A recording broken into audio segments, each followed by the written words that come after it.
I want to tell you about the map that made me question everything I thought I understood about the Southern Hemisphere. It wasn't in a museum. I found it in an online archive of pre-1800 cartography, labelled simply Piri Reis Fragment 1513 Disputed Provenance. The coastline shouldn't have been there. Antarctica wasn't officially discovered until 1820. Captain Fabian Gottlieb von Bellingshausen, Russian Imperial Navy, first confirmed sighting. The history is clear, documented, settled. Except this map, drawn 3 centuries earlier, showed a detailed coastline, bays and inlets and mountain ranges, positioned exactly where Antarctica sits today. But the detail was wrong in a very specific way. The coastline matched what modern ground-penetrating radar shows exists beneath the ice sheet, the ice-free coastline, the rock beneath. I told myself it was coincidence, but I kept pulling on that thread. And the deeper I went into pre-1800 cartography, not the famous maps everyone reproduces in textbooks, but the secondary charts, the navigation documents tucked into ship manifests and merchant records, the more that coincidence explanation started to strain, then buckle, then break entirely. What I found wasn't a conspiracy theory, it was a pattern, and patterns, in my experience, don't lie. Between 1510 and 1770, dozens of world maps showed a southern continent.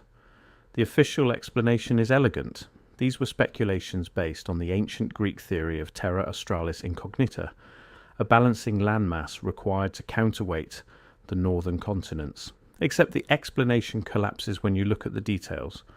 A speculative landmass would be generic, a vague outline and nothing more. But these maps show specific river systems, mountain ranges at precise intervals, cities, coastal settlements with names in scripts that don't match any known European or Asian writing system. Consistently. Uniformly. Across dozens of maps from different countries, different cartographers, different decades. And here's the strangest part. The documentation is almost non-existent. For maps this elaborate, this expensive, you would expect source notes, pilot charts, voyage records. These maps were valuable. Yet for the southern continent details there are no cited sources, no expedition journals, no pilot testimonies, just the details themselves, rendered with the same precision cartographers used when mapping regions they knew firsthand. The silence is deafening. Look at Ottoman maps from Istanbul, Cairo, Damascus, empires with extraordinarily detailed archives, bureaucratic traditions going back to Byzantine times, and you find the same southern continent, same position, same scale, same mountain ranges, and the same absence of documentation explaining where that information came from. In the Ibn Battuta map at Topkapi Palace, there's a southern landmass labelled the warm lands beyond the ice. 3 words that could mean anything. The pattern repeats in Chinese and Korean traditions. Ming Dynasty maps, Joseon period charts, show a southern continent in the same location, sometimes attributed to Buddhist cosmology, sometimes to merchant intelligence, sometimes to no source at all. This raises a critical question. Who was coordinating?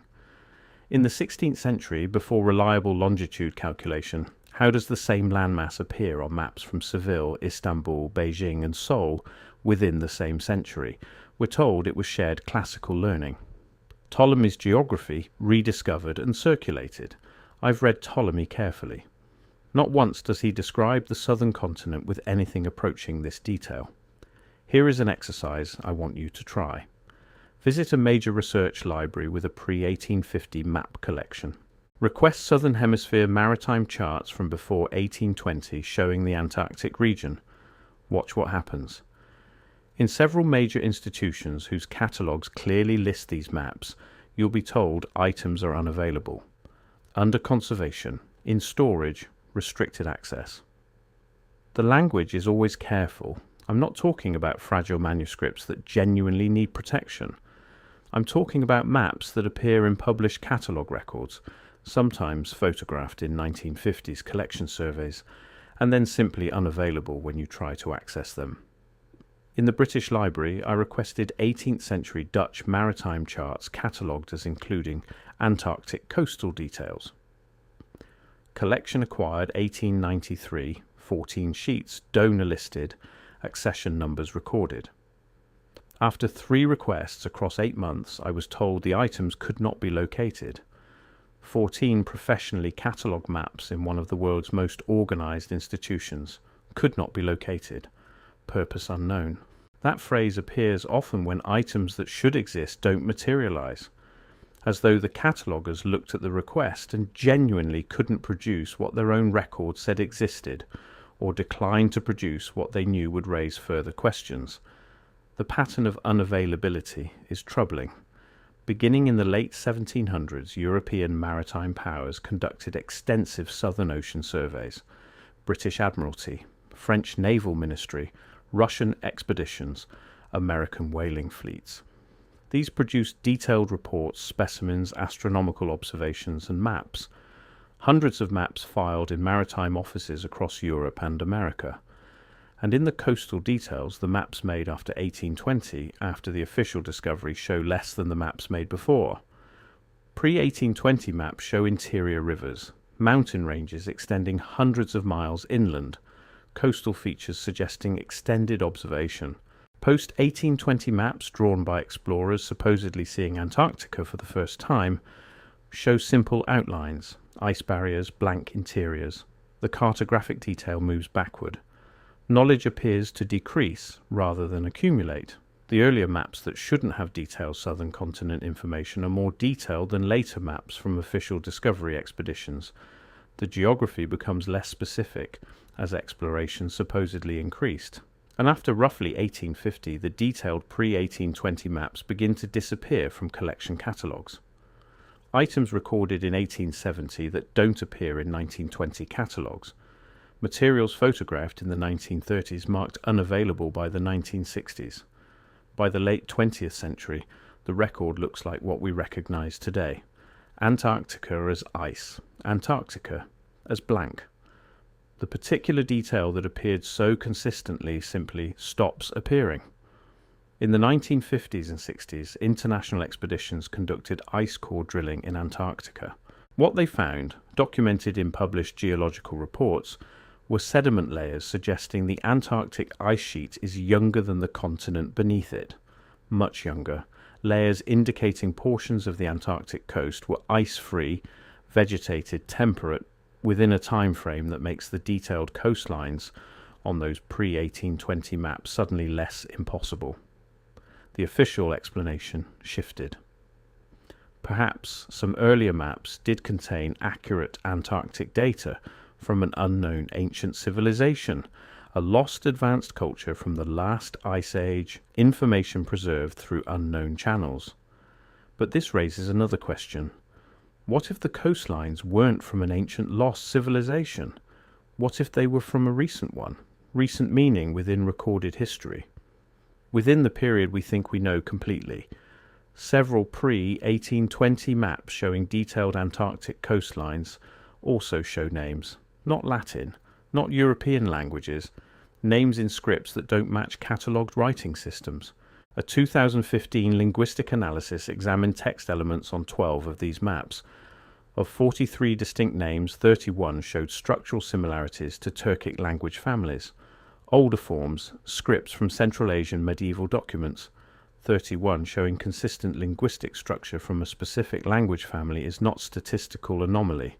It's evidence of something deliberate. And what do we find?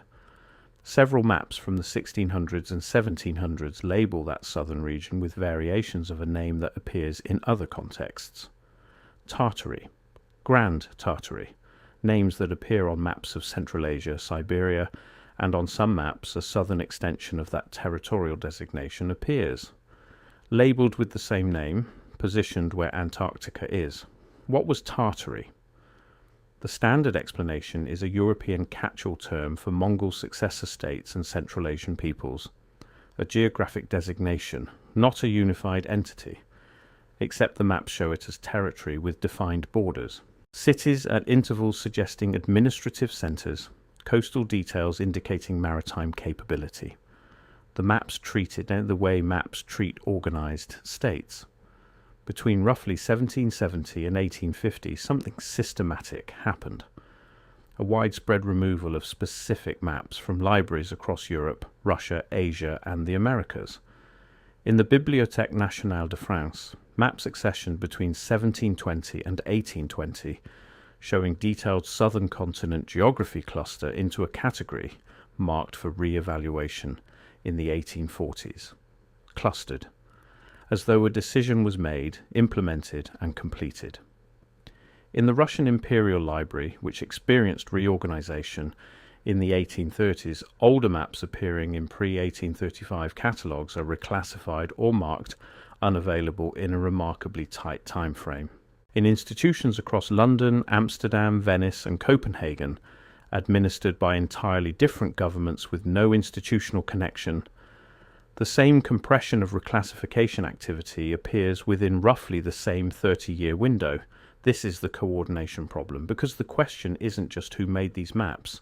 The question is who decided to restrict access to them. What conversation resulted in libraries on multiple continents quietly reclassifying the same category of material within the same historical window without public controversy, without journalistic coverage, without institutional debate? We are not told. There is no record of the conversation. And that absence, not the maps themselves, but the silence around their restricted status, is perhaps the most unsettling thing I've encountered. Human civilizations forget. This is not controversial. We lose knowledge through catastrophe, through death of traditions, through entropy across generations. The Library of Alexandria, Greek fire composition, Polynesian navigation techniques, we lose things. We have always lost things. But the forgetting I'm describing has a different character. Not gradual erosion of an unrecorded tradition. It appears to be deliberate restriction of a recorded one. The distinction matters enormously. Gradual forgetting leaves traces. Partial records, incomplete knowledge in fragments. Deliberate restriction leaves absences. It leaves the particular quality of silence I've been encountering in archive after archive, institution after institution, continent after continent. What did these maps show? What territorial entity conducted the surveys that produced this coastal detail? What understanding did their makers carry that informed a coordinated cartographic tradition showing a southern continent that doesn't match official history? I can't answer that. The evidence points toward a question, not a conclusion. There may have been a territorial organization here sophisticated enough to have conducted systematic exploration and mapping of regions our standard narrative treats as undiscovered until the 19th century. Large enough to have left cartographic evidence across multiple independent mapping traditions, organized enough to have maintained consistent geographic knowledge across centuries, and significant enough that its removal from the historical record, if that's what occurred, was considered worth the coordinated archival effort required. We might have lost something real and documented and perhaps irreplaceable. Not ancient aliens, not fantasy civilizations, a human political and territorial reality that existed within the time frame we think we understand completely. And we are, most of us, entirely unaware that the maps ever showed anything different. I keep coming back to that first map, the Piri Reis fragment that started all of this. I know more now than when I first saw it. I know how widely this cartographic pattern extends. I know how consistently the documentation fails or gets restricted. I know how precisely the coastal details match what ground-penetrating radar shows beneath the ice. I know how compressed the window of map reclassification was and how geographically vast. I know all of this, and I am not closer to an answer than I was at the beginning. Maybe that's appropriate. Maybe the honest position when confronting evidence of this scale is to resist the temptation of resolution, to sit with the anomaly rather than paper it over with a comfortable explanation that doesn't quite fit. What did the maps show? Who made them across all those countries, showing the same southern continent with the same interior detail and coastal precision? What did they know about a landmass our official history says wasn't discovered until centuries later? What were they documenting when they labelled it with names that don't appear in our standard historical accounts? And who decided quietly and without recorded explanation that every major library collection was better off restricting access to them? I don't know. I'm not going to pretend I know, but I'm going to keep looking, because once you've seen this, once you've held the catalogue records and the restriction notices and the ice core data and the linguistic analysis and the silent archives all together, you cannot put them back down. The pattern is there, the restriction is real, the silence is deafening. And somewhere in the climate-controlled storage of institutions we trust to preserve knowledge completely. The maps are still there, still detailed, still showing coastlines that shouldn't exist, still waiting for someone to ask why they've been made so carefully unavailable.